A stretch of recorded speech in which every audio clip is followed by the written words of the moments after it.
আসসালামু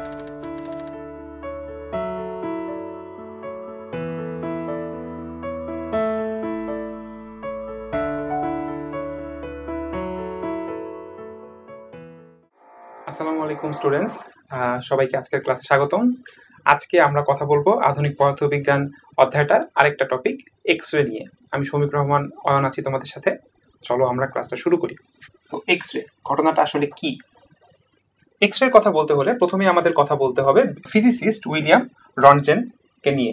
উনি ছিলেন একজন ফিজিক্সের অধ্যাপক এবং 1895 সালে উনি কিছু এক্সপেরিমেন্ট করছিলেন।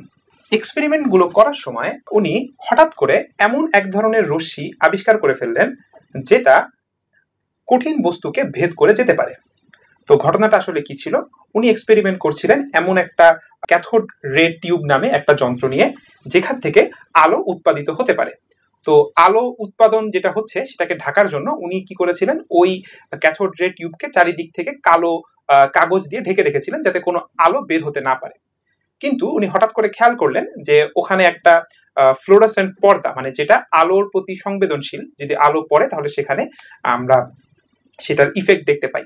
যেমন ফটোগ্রাফিক প্লেট যেমন হয়, যে এখানে আমরা আলো ফেললে সেখানে রিয়াকশন হয়।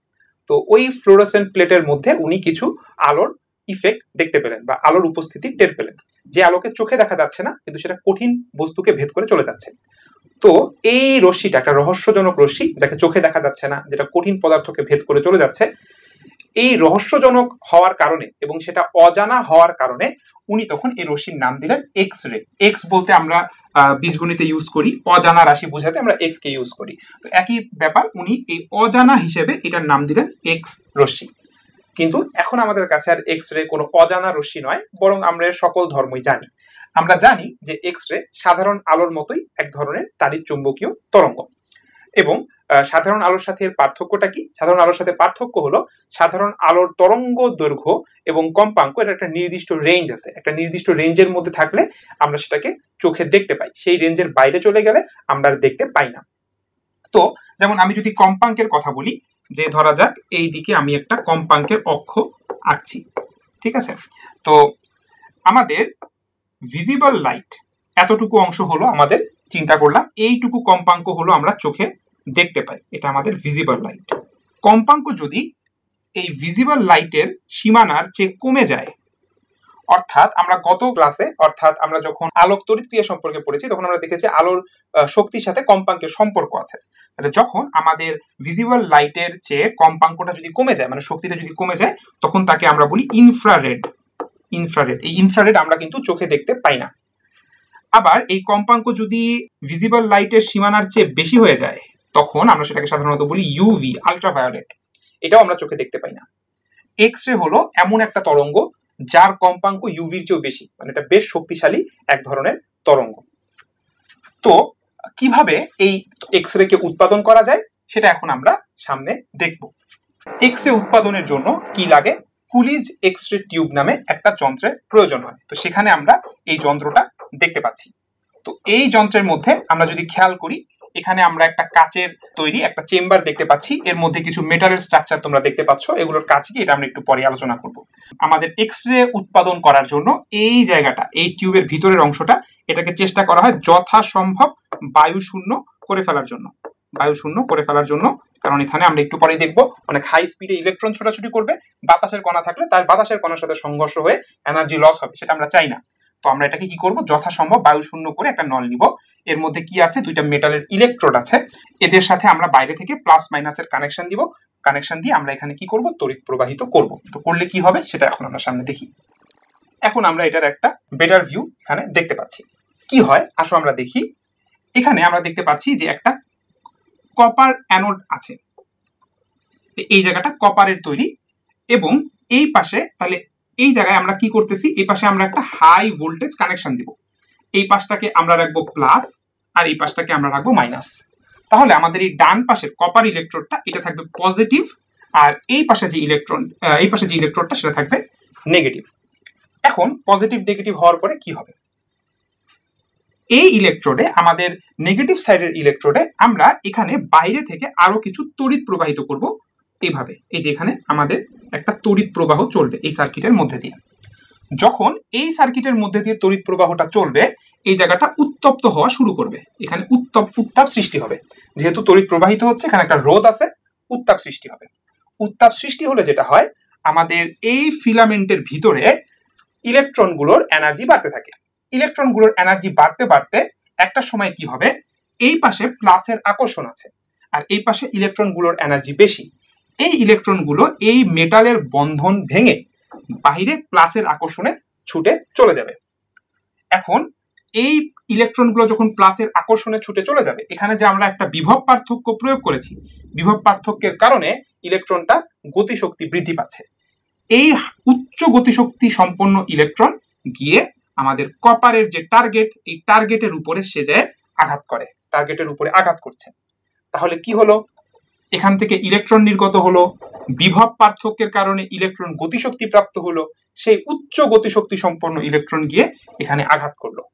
যখন এখানে সেই ইলেকট্রন আঘাত করছে, ইলেকট্রনের যে গতিশক্তি সেটা এখন কোথায় যাবে, ধাক্কার ফলে সেটা রূপান্তরিত হচ্ছে উচ্চ শক্তি সম্পন্ন ফোটনে, যেটাকে আমরা বলতেছি এক্স রে। এই উচ্চ শক্তি সম্পন্ন ফোটনটাই আমাদের এক্স রে। তাহলে এই ফিলামেন্ট থেকে, এই ক্যাথোড থেকে ইলেকট্রন কি হলো, গতিশক্তি প্রাপ্ত হয়ে গিয়ে টার্গেটে হিট করলো, টার্গেটে হিট করার পরে টার্গেট থেকে আমাদের এক্স রে আমরা পেলাম। এখন তাহলে এটার ইকুয়েশনগুলো দেখতে কেমন হবে সেটা আসো আমরা দেখি। তো প্রথম কথা হলো যে এখান থেকে যে এক্স রেটা বের হবে, এক্স রের যে ফোটন, সেই ফোটনের শক্তি আসলে কোথা থেকে আসতেছে, আমরা শক্তি সংরক্ষণশীলতা প্রয়োগ করব।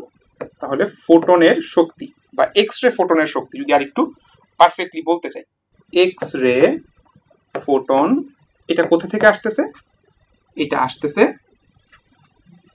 ইলেকট্রনের গতিশক্তি থেকে।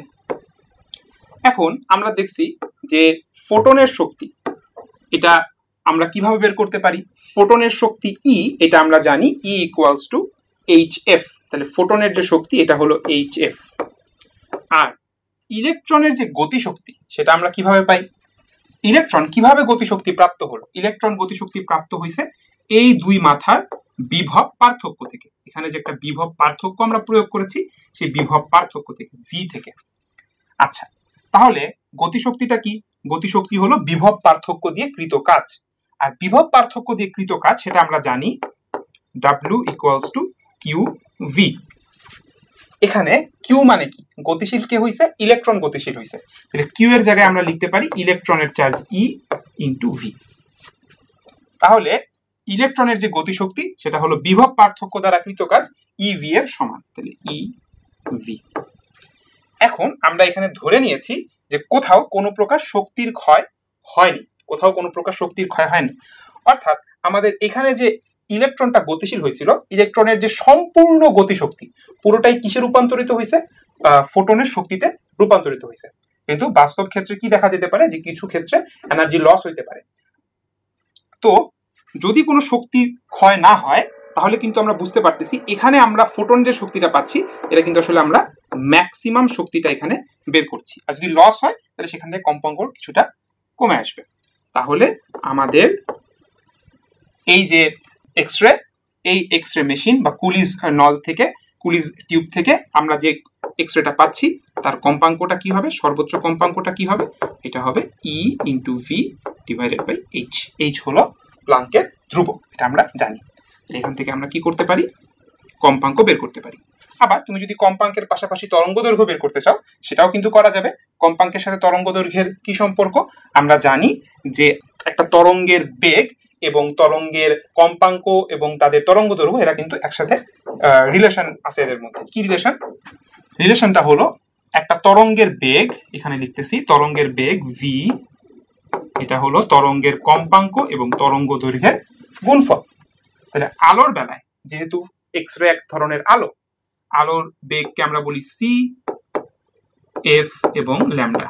তাহলে আমরা কিন্তু ল্যামডা কিভাবে বের করতে পারি, lambda equals to C by F, C by F এভাবে আমরা বের করতে পারি।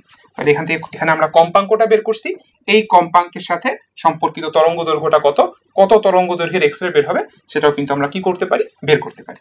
এই হলো আমাদের মোটামুটি এক্স রে নিয়ে আলোচনা।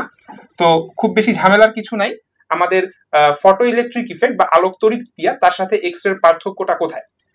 আলোক তড়িৎ ক্রিয়াতে আমরা আলো ফেলি বাইরে থেকে, সেখান থেকে কি হয়, ইলেকট্রন নির্গত হয়। আচ্ছা, এবং সেখানে ইলেকট্রন যেহেতু বন্ধন দিয়ে আবদ্ধ ছিল, ইলেকট্রনের বন্ধনটা ভাঙার জন্য একটা কার্যাপেক্ষকের ব্যাপার স্যাপার ছিল। কিন্তু এক্স রে উৎপাদনের বেলায় ব্যাপারটা সেরকম না। এক্স রে উৎপাদনের বেলায় উল্টা ঘটনা ঘটতেছে। আমরা ইলেকট্রনের সাহায্যে কি করতেছি, উচ্চ ক্ষমতা সম্পন্ন বা উচ্চ শক্তি সম্পন্ন আলো নির্গত করছি। এটাই হলো এক্স রে। ঠিক আছে, এবং এক্স রের বেলায় কিন্তু কোনো কার্যাপেক্ষকের ব্যাপার স্যাপার নাই, কারণ এবার যে নির্গত হচ্ছে সেটা হলো ফোটন নির্গত হচ্ছে, এবং ফোটন কিন্তু আর মেটালের মধ্যে বন্ধন দিয়ে আবদ্ধ না, সে কারণে সেখানে কোনো কার্যাপেক্ষকের ব্যাপার স্যাপার নাই। আর ইলেকট্রনকে এইখান থেকে নির্গত করার জন্য যে কার্যাপেক্ষকের দরকার ছিল বা যতটুকু শক্তির দরকার ছিল, সেটা আমরা এখানে উত্তাপের মাধ্যমে, এই জায়গাটাকে উত্তপ্ত করার মাধ্যমে কিন্তু প্রয়োগ করেছি। ঠিক আছে, এখন আমরা এক্স রের কিছু ব্যবহার নিয়ে কথা বলতে পারি, যে কি কি কাজে আমরা এক্স রে ব্যবহার করতে পারি। যেমন এই ছবির দিকে যদি তাকাই, আমাদের সব থেকে বেশি পরিচিত, আমরা জানি মেডিকেল পরীক্ষা নিরীক্ষার কাজে মানুষের বডির ইন্টারনাল স্ট্রাকচার বা ইন্টারনাল কোনো পার্টে কোনো প্রবলেম হয়েছে কিনা এটা বোঝার জন্য আমরা এক্স রে ব্যবহার করে থাকি। যে কোনো হাড়ের মধ্যে কোনো ফাটল দেখা গেল কিনা, কোথাও ভেঙে গেল কিনা, সেটা আমরা এক্স রের মাধ্যমে খুব সহজে বুঝতে পারি। তার মানে মেডিকেল সেক্টরে এক্স রের প্রচুর ব্যবহার আছে রোগ নির্ণয়ের ক্ষেত্রে। আচ্ছা, এছাড়াও আমাদের কমার্শিয়াল সেক্টরেও কিন্তু এক্স রে ব্যবহার আছে। কিভাবে?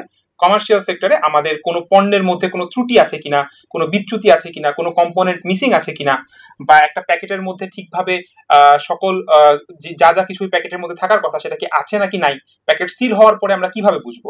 তখন তো আর ওটা খুলে ফেললে নষ্ট হয়ে যাচ্ছে, সেক্ষেত্রে আমরা এক্স রের মাধ্যমে কিন্তু সেটা বের করতে পারি। আবার কোনো জায়গায় কোনো ফাটল আছে কিনা এটাও অনেক ক্ষেত্রে এক্স রের মাধ্যমে বোঝা যায়। তাইলে আমরা কমার্শিয়াল সেক্টরে কি করতে পারি, এক্স রেকে ব্যবহার করি, বা শিল্প ক্ষেত্রে আমরা এক্স রেকে ব্যবহার করি।